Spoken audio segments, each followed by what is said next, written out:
Hey everyone, welcome back to the channel. Today I have something really exciting to share with you. We're introducing a brand new feature for our background removal plugin, the depth of field filter.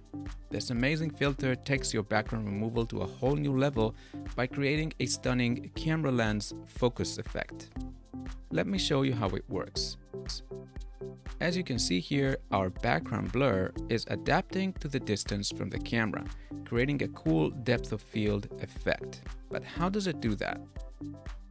Behind the scenes, our plugin uses a depth map estimation model based on the TC Mono Depth project. This model is crazy fast, even faster than some of the other background detection models out there. But what sets it apart is that instead of a binary background-foreground map, it gives each pixel a depth value. Take a look at this video feed. You'll notice that the depth of field effect creates a beautiful blur on the background while keeping the subject in focus. This adds a cinematic touch to your videos and makes them look more professional. Now here's the best part. The depth of field filter works exactly the same as our other background detection models.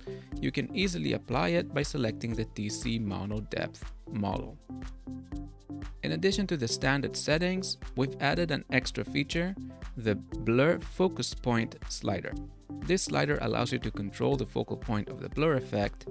You can choose to focus on the front, the back, or any point in the middle of the scene. See, when I change the focus point, the blur adapts accordingly. It's pretty neat. It's worth mentioning that the focal blur effect can also be used with the regular non-depth background models. However, the depth of field effect will not pop out as much since it doesn't have the depth information to work with.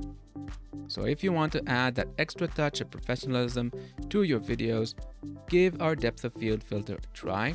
It's a game changer for background removal, and I'm sure you'll love the results. That's all for today's video. Don't forget to like, comment, and subscribe to our channel for more exciting updates. Thanks for watching, and I'll see you next time.